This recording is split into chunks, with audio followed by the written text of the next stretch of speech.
그런 발표와 토론자들을 소개시켜 드리는 후 바로 시작하도록 하겠습니다. 발제를 맡으신 벤처기업협회 명예회장이시며 카이스트 교수이신 이민아 이사장님이십니다.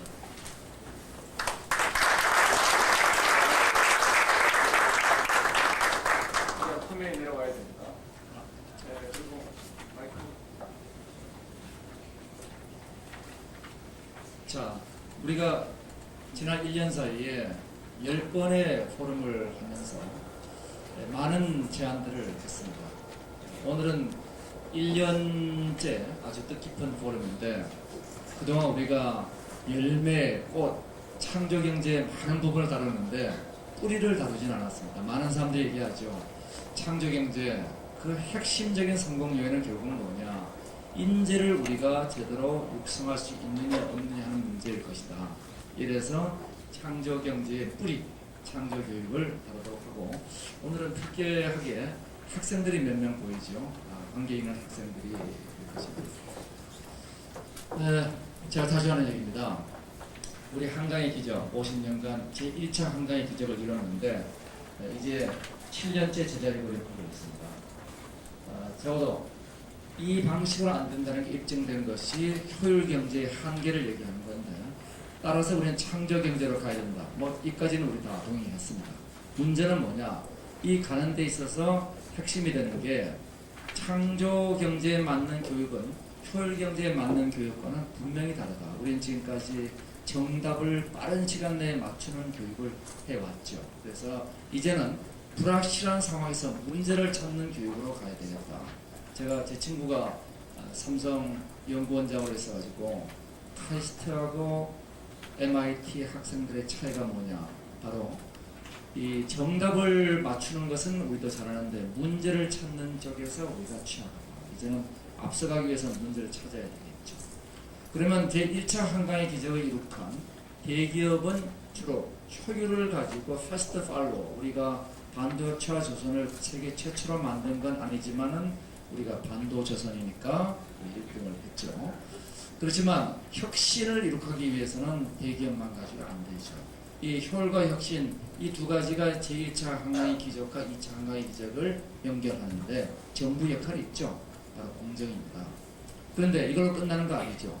이 사회가 문화와 교육으로 지속적인 동력을 제공해야 되는데 오늘 다룰 주제는 바로 교육혁신 가장 중요한 드라이빙 포스가 되겠습니다. 자, 그러면은 여기서 우리가 필요한 거는 창조경제 밸류 체인이 지금 과거와 다르게 바뀌고 있죠. 과거와 다르게 생산이 만드는 부가가치 아이폰을 팍스콘이 만들지만 얘들이 가져가는 건 10불 애플이 가져가는 건 600불입니다. 그러면 이제는 누가 가치를 만드느냐 R&D와 마케팅이 IP와 비즈니스 모델로 변모를 했습니다.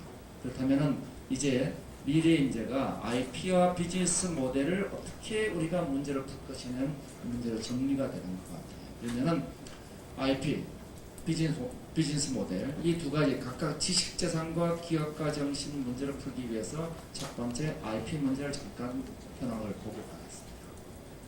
잘 알려진 것처럼 S&P 500대 기업 가치에서 무형자산이 차지하는 비중은 급속도로 늘고 있죠. 야, 이거 좀 믿기가 어렵다. 뭐 S&P 500대 기업 가치의 80%가 무형자산이냐? 구글과 애플이 각각 모토로라와 노트를 인수할 때 일어날 때 현상들이 80%가 특허 가치가 됐죠. 이제는 전 세계 무역 전쟁이 반덤핑에서 IP 전쟁으로 바뀌고 있습니다. 당연히 선진국들은 이에 맞춰서 교육이 혁신되고 있습니다. 미국이 지식재산 교육의 선두주자로서 대부분 공과대학은 IP 교육이 지금 의무화되고 있고 유럽도 마찬가지입니다. 이와 같은 것을 우리가 융합하는 스템 교육 양성 교사를 위해서 지금 미국 오바마 대통령은 10만 스템 교사 양성 운동에 지금 들어가 있죠. 더 특별한 만한 것은 이와 같은 융합 기술 교육을 넘어서 미래의 문제를 발굴하고 풀어가는 이 다양한 학문 여행을 넘어서 레이먼드 커즈바일이 얘기한 특이점이 온다. 그 특이점이 오는 미래 세상의 변화를 감지하고 문제를 풀 인재를 키울 싱귤레리티 유니버시티를 나사와 구글에 지원하여서 커즈바일 박사가 만들었습니다. 자, 이와 같은 세계 창의 교육이 이렇게 발전하고 있는데 한국은 뭐 하느냐? 한국 열심히 하고 있습니다. 우리 국회청에 공국장에 나와 계십니다만은 이와 같이 발명교육센터, IP 마스터, YIP, CPU 아주 의미 있는 교육을 하고 있죠. 또 교육부와 미래부에서도 융합형 과학기술 양재를 위해서 우리 스팀에다가 아트를 덧붙인 스템 교육, 스템에다 아트를 붙인 스팀 교육을 하고 있습니다. 우리 전반적인 이 지식교육 체제를 이끌어가고 있는데 문제는 뭐냐 그러면 이 전체 교육 과정에서 교육 과정에 제한되어 있고 융합 교육이 부족합니다. 융합 교육 부족 제일 큰 문제는 교사 양성의 문제입니다. 각각 지학을 공부한 교사는 융합 교육을 하더라도 지학 중심으로 그리고 생물을 공부한 교사들은 생물 중심으로 가르치죠. 이 융합 교육 교사 양성이 생각보다 쉽지 않고 그리고 교육 대상자가 제한되어 있다는 게 문제죠. 자, 두 가지 축 중에 나머지 축이 이제 비즈니스 모델, 기업가 정신에 관한 문제가 되겠습니다. 13년간 카우프만 재단이 아리조나 대학에 펀딩을 해가지고 기업가 정신 교육 받은 친구와 그렇지 않은 친구의 차이를 분석해 봤더니 받은 친구들이 창업이 3배가 증가되더라. 이거 확실한 거죠. 더 중요한 것은 창업하지 않은 그룹에서도 연수입이 27% 증가하더라. 결론, 무조건 기업가 정신 교육은 해야 되겠구나. 이래서 미국은 45년도 하버드 대학을 시작으로 2000년도가 되니까 16만 개, 16,000개의 대학이 참여를 했고 이미 알려진 바와 같이 MIT 졸업생 기업의 매출액은 전 세계 9위, 이태리의 규모에 해당되는 1조 9천억 달러, 스탠포드의 경우는 프랑스에 해당되는 세계 5위, 2조 7천억 달러에 해당되고 있죠. 당연히 유럽도 가만히 있을 수 없죠. 그래서 리스본 아젠다에서 오슬로 아젠다에서 기업가 정신 교육은 초등학교부터 의무 교육화하라. WF도 이제 전 세계에 대해서 같은 지적을 했습니다. 전 세계는 기업가 정신 교육으로 들어가 있죠.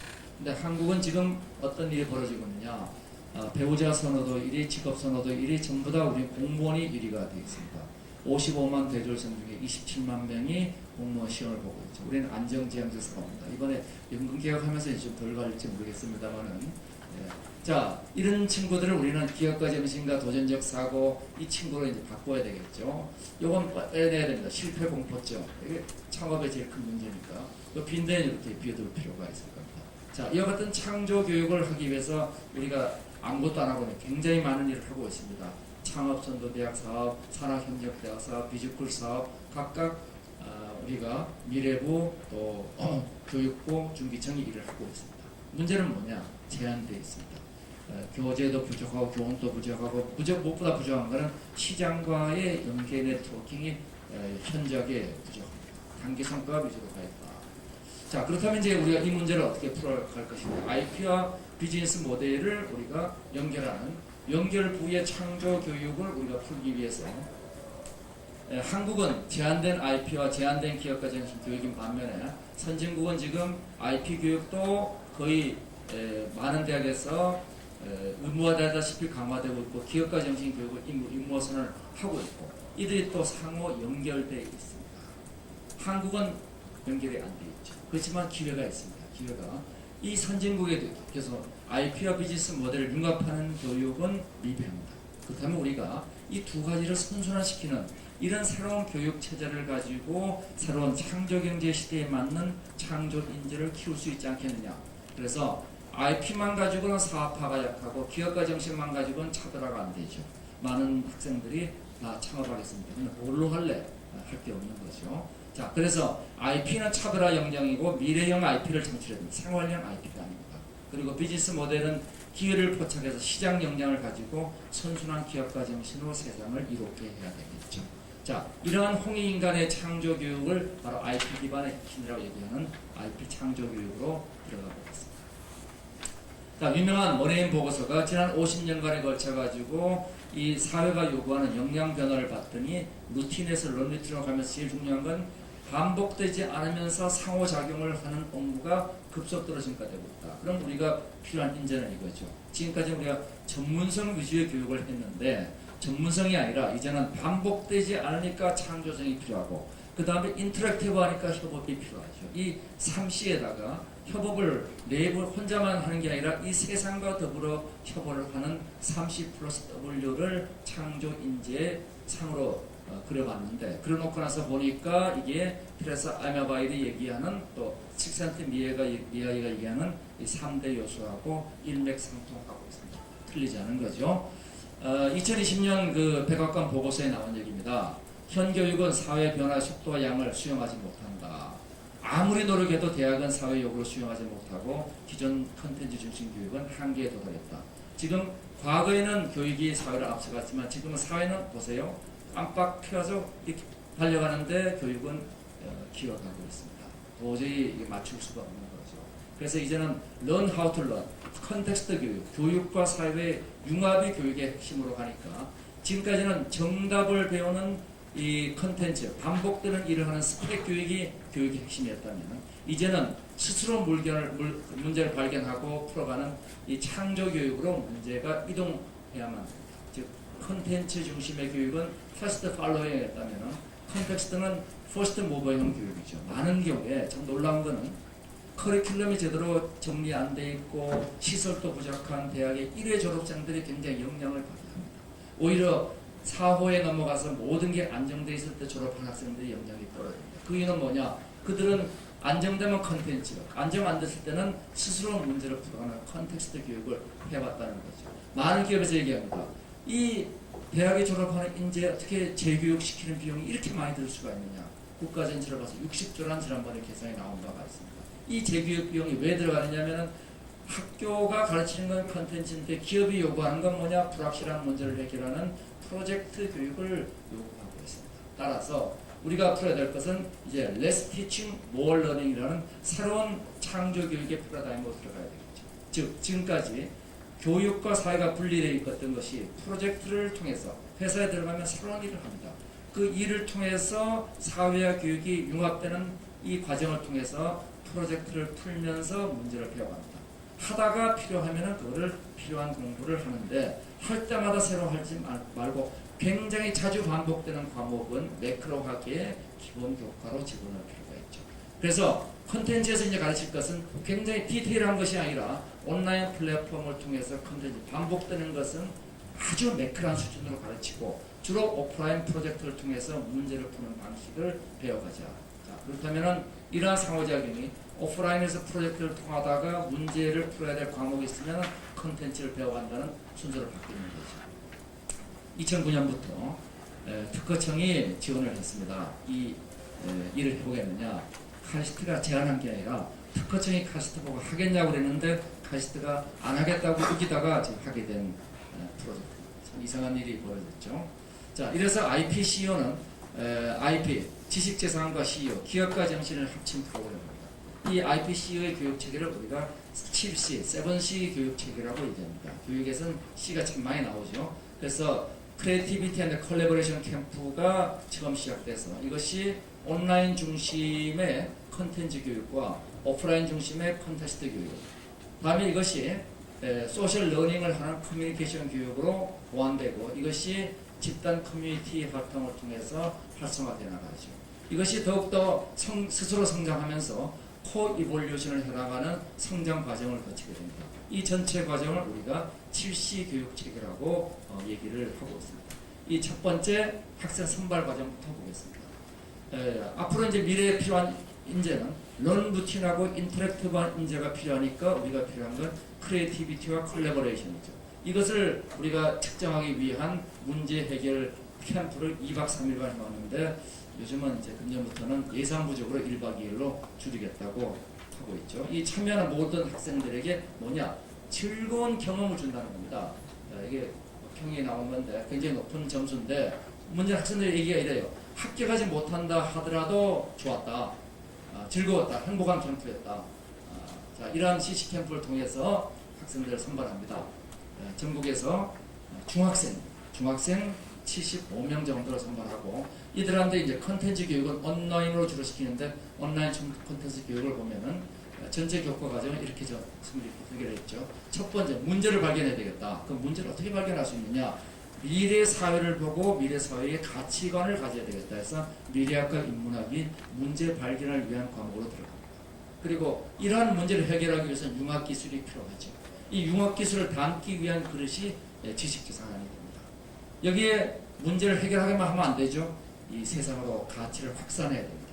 가치를 확산하는 것이 바로 기업가정이죠. 이 5개가 IPCO의 기본 온라인 과목으로 만들어지고 여기 전체를 문제 발견에서 해결 가치 확산까지를 풀어나가는 과정에서 계속 발생하는 건 모순이 발생합니다. 이 모순을 풀어나가는 트리지적 사고를 키워나갑니다. 그래서 이와 같은 IPCO 교과목에 트리지적 문제 해결 방식이 들어가죠. 그래서 모순을 해결하는데 흔히 이것이 특허를 만드는 기법으로 알려져 있지만 저희들이 분석한 바에 같으면 비즈니스 모델에도 대단히 중요한 역할들을 하고 있습니다. 문제 해결 프로세스로 보고 이 전체가 우리가 문제 해결을 위한 IP부터 비행까지의 사고 틀이다. 이러한 그 온라인 교육 과정을 가지고 저희들이 전부 다 온라인 교재를 다 만들었습니다. 만들어서 이것을 학생들이 온라인 강의를 듣고 교재 수정하고 연간 200시간을 교육을 하고 있죠. 과제 예시가 되겠습니다. 이제는 이러한 과정 중에서 기본 과정은 유튜브에 오픈 코스웨어로 올라가 있습니다. 아마 한국에서 가장 먼저 만들어진 오픈 코스웨어가 될 것이고 온라인 강의 수기도 굉장히 좋은 강의 수기들이 올라와 있습니다. 온라인 교육으로 컨텐츠를 교육시키면 가장 중요한 교육의 꽃인 컨텍스트 교육으로 들어가죠. IPCO 시범 모델대로 문제 제기를 하고 집단 토의하고 상호 평가하고 사업 관리를 하고 문제 제기 화두하는 강의 시간입니다. 강의 시간은 대체로 전체 시간 20%쯤 들어갑니다. 나머지 80%는 자기들끼리 하는 거죠. 이 IPCO 과정, 이슈 포스팅, 컬래버레이션, 엘레버레이션, 아웃라인을 통해서 발전하면서 이 사회의 문제와 교육이 융합돼서 실제 문제를 풀어봅니다.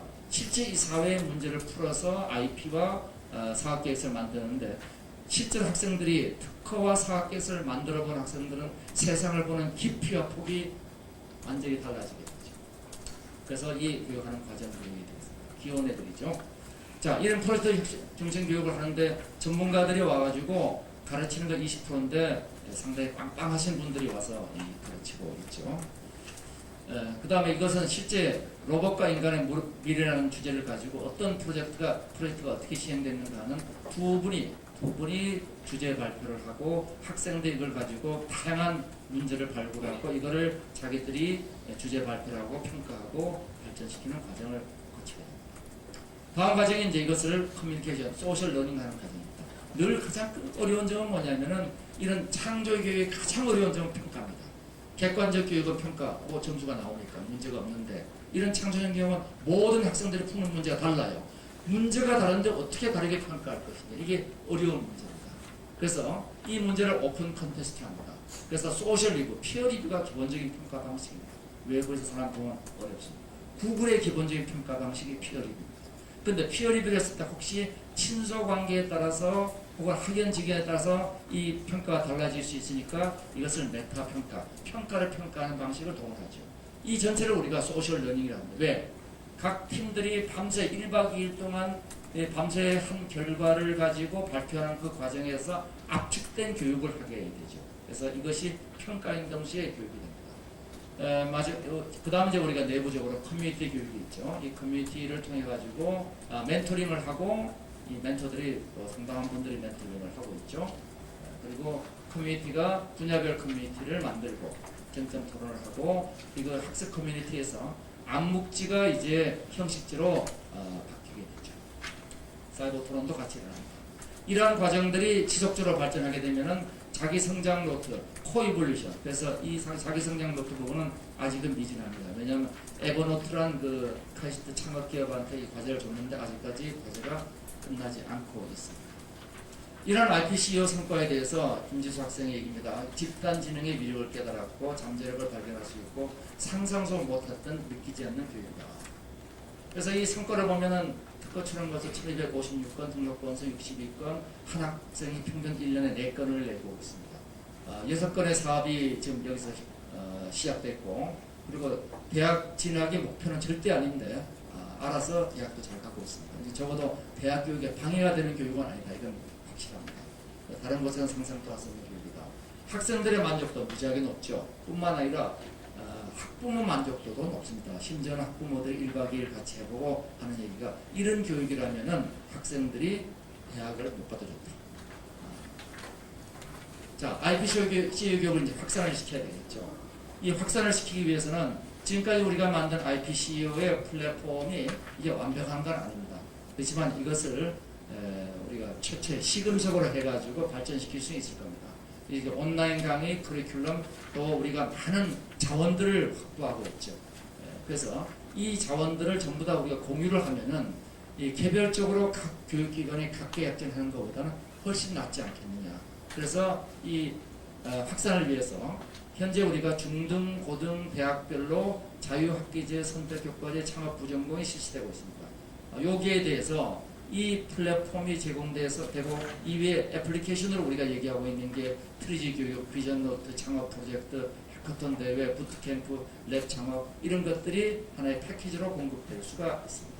첫 번째 우리가 플랫폼 쪽을 놓고 보면 온라인과 커리큘럼 쪽에서 제공될 수 있는 것들이 있죠. 온라인 컨텐츠는 지금 오픈 코스웨어로 제공되고 있는데 오픈 코스웨어와 무크의 차이는 인터랙션의 차이입니다. 그래서 무크 교육으로 발전시킬 필요가 있다. 좀 투자를 해야 되겠죠. 그리고 기본 과정만 되어 있습니다. 교육 커리큘럼도 모형과 모듈, 교과서 이게 다 공개가 될 겁니다.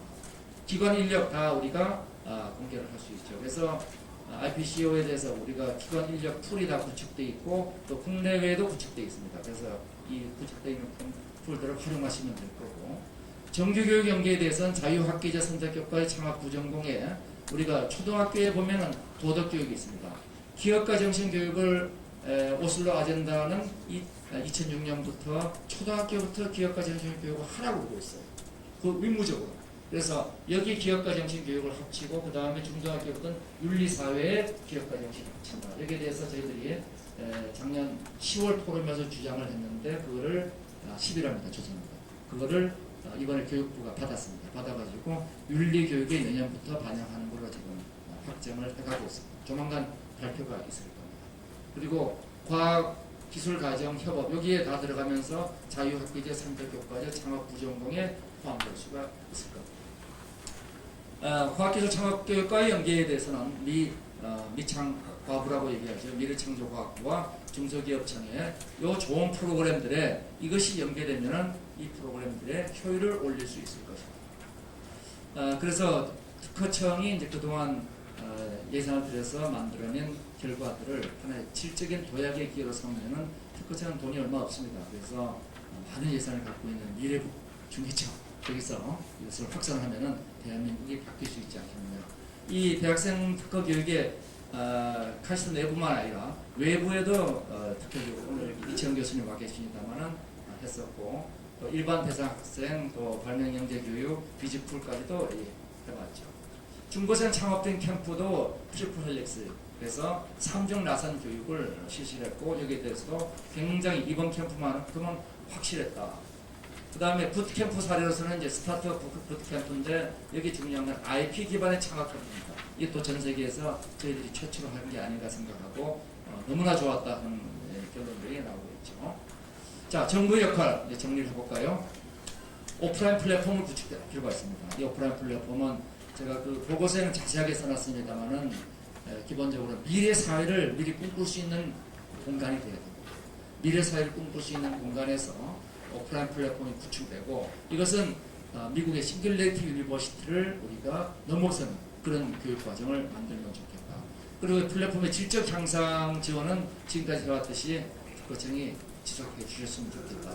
그리고 여기에 교육부가 공교육을 활용해가지고 확산하고 우리 중기청과 미래부가 각각 지금 하고 있는 사업에 이를 활용하면 좋지 않겠는가.